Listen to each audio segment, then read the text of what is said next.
อนนี้ครัวมิตรภาพลาวไทยแห่งที่5ระหว่างจังหวัดบึงกาฬกับแขวงบริคำไซของสปป.ลาวได้เปิดทำการอย่างเป็นทางการแต่วันที่25เดือน12ปี2025ที่ผ่านมา Time to share D+ ผลิตภัณฑ์ปกป้องตับจากเครื่องดื่มแอลกอฮอล์สวัสดีท่านผู้ชมกลับมาพบกับรายการถามทูแสสำหรับหัวข้อข่าวที่เราอยากจะนำเสนอในวันนี้ก็คือเหตุการณ์ที่ว่าเกิดขึ้นในมือก่อนนี้ก็คือการเปิดน้ำไส้ครัวมิตรภาพลาวไทยแห่งที่5ระหว่างจังหวัดบึงกาฬของประเทศไทยและแขวงบริคำไซของสปป.ลาวถือว่าเปิดอย่างเป็นทางการแล้วก็เปิดอย่างยิ่งใหญ่ในของข่าวได้มาจากแฟนเพจประเทศลาว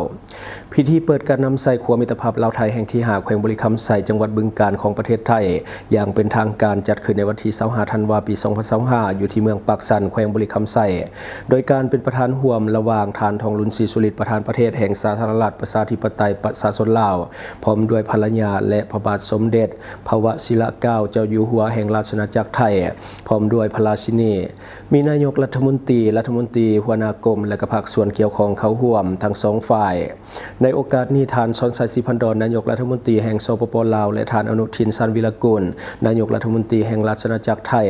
ได้รายงานผลสำเร็จของโครงการก่อสร้างครัวมิตรภาพลาวไทยแห่งที่5บริคำไซบึงกาฬโดยได้ยกให้เห็นประวัติความเป็นมา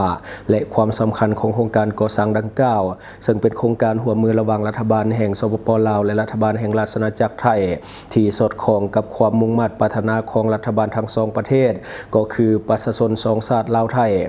โดยเฉพาะแม่นแขวงบริคำไซและจังหวัดบึงกาฬเพื่อเสริมโยงเสริมจอดสปป.ลาวเข้ากับภาคพื้นตามแนวเศรษฐกิจตะวันตกตะวันออกเฮ็ดให้การคมนาคมขนส่งการค้าและการท่องเที่ยวระหว่างสองประเทศไทยลาวมีความสะดวกและว่องไวยิ่งขึ้นเพื่อนำเอาผลประโยชน์สูงสุดมาสู่ประชาชนสองชาติลาวและไทยผลสำเร็จของการก่อสร้างความมิตรภาพแห่งนี้บ่เพียงแต่ช่วยส่งเสริมการพัฒนาทางด้านเศรษฐกิจสังคมในระดับท้องถิ่นและภาคพื้นเท่านั้นแต่ยังเป็นสัญลักษณ์ที่พ้นเด่นของสายพัวพันมิตรภาพและการร่วมมืออันดีงามทานบ้านไกลเฮือนเคียงที่ดีระหว่างสปป.ลาวและราชอาณาจักรไทยที่มีมาแต่ดนนานและการเป็นผู้ร่วมยุทธศาสตร์เพื่อการเจริญเติบโตและการพัฒนาแบบยืนยงระหว่าง2ประเทศนอกจากนี้ผลสำเร็จดังกล่าวยังมีความหมายสำคัญในโอกาสเฉลิมฉลองครบรอบ75 ปีของการสร้างตั้งสายพัวพันทางการทูตระหว่าง2ประเทศในเดือนธันวาคมปี2025นี้ในโอกาสอันดีมีความหมายสำคัญนี้ทานทองลุนศรีสุริตประธานประเทศแห่งสปป.ลาวและพระบาทสมเด็จพระวชิรเกล้าเจ้าอยู่หัวแห่งราชอาณาจักรไทยได้ให้เกียรติขึ้นกดปุ่มเปิดแผ่นป้ายที่ระลึกและกรรมสิทธิ์ครัวมิตรภาพลาวไทยแห่งที่5เยี่ยมชมการวางแสดงรูปภาพและวิดีโอเกี่ยวกับโครงการก่อสร้างครัวมิตรภาพลาวไทยแห่งที่5และได้ถ่ายรูปร่วมกันเพื่อเป็นที่ระลึกให้แก่ทั้งสองฝ่ายโครงการก่อสร้างครัวมิตรภาพลาวไทยแห่งที่5บริคำไซบึงกาฬได้เริ่มดำเนินการศึกษาความเป็นไปได้และการออกแบบละเอียดของครัวในระยะปี 2012 ถึงปี 2014 ได้มีการลงนามข้อตกลงว่าด้วยการก่อสร้างครัวระหว่างกระทรวงโยธาธิการและขนส่งของสปป.ลาวและกระทรวงคมนาคมของไทยในวันที่ 14 มิถุนายน ปี 2019 ได้เริ่มการก่อสร้างอยู่ฝั่งไทยตั้งแต่วันที่ 30 มิถุนายน ปี 2020 และอยู่ฝั่งลาวแม่นในวันที่ 4 มังกร ปี 2021 และได้มีพิธีเทเบตงเสื่อมจอดครัวและก็ลงนามข้อตกลงว่าด้วยกรรมสิทธิ์การนำไส้การบริหารและการบูรณะรักษาซ่อมแปลงครัวในวันที่ 6 มิถุนายน 2025 ที่ผ่านมา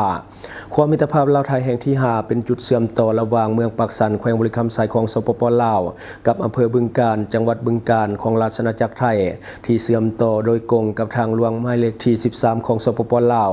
ไปหาทางหลวงเลขที่244ของไทยครัวดังกล่าวมีความยาวทั้งหมดแม่น 1,350 เมตรและได้มีการติดตั้งอุปกรณ์ติดตามเฉพาะการเปลี่ยนแปลงของโครงสร้างของครัว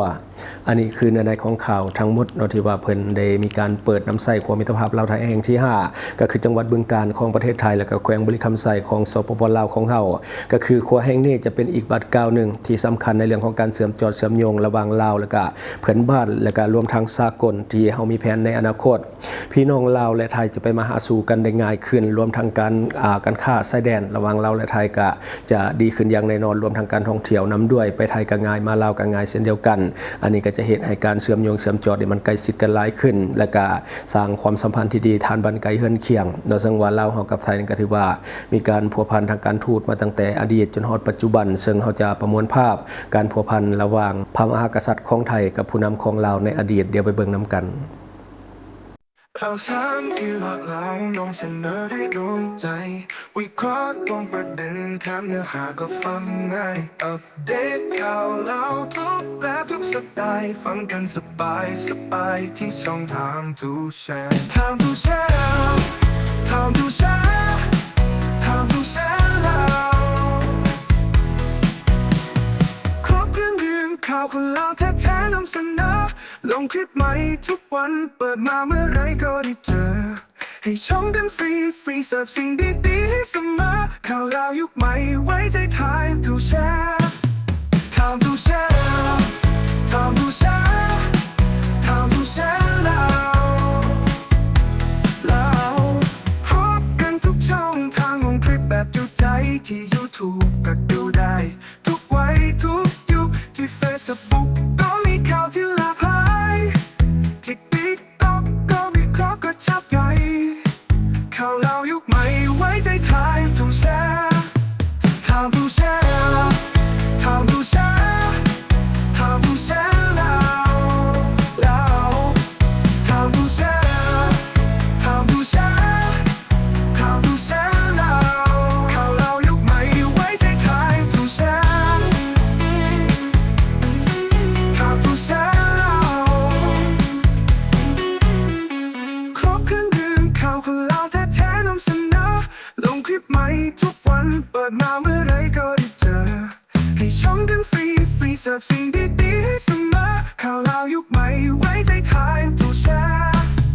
ไทม์ทูแชร์ไทม์ทูแชร์ไทม์ทูแชร์เรา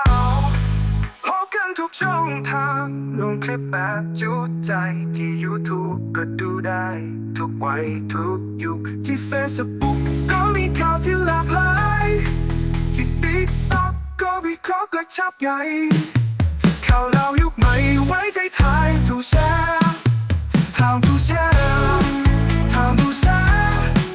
ไทม์ทูแชร์เรา ท่านใดที่มักดื่มเหล้าดื่มเบียร์หนักๆอย่าลืมปกป้องตับและฟื้นฟูเซลล์ตับแบบเร่งด่วนโดยผลิตภัณฑ์ดีพลัสตัวนี้แก้เมาข้างในโตมีเก็บเงินปลายทาง ช่องทางที่คุณสามารถรับชมข่าวสารจาก Time to Share Studio Fanpage Time to Share Laos YouTube Time to Share TikTok Time to Share Laos Facebook สิงห์ดาราสายลินอยู่เมืองลาวใช้แต่เงินกีบลาวและส่งเสริมผลิตภัณฑ์ภายในเพื่อลดพรการนำเข้าสินค้าและแก้ปัญหาเงินตา Subscribe for more video.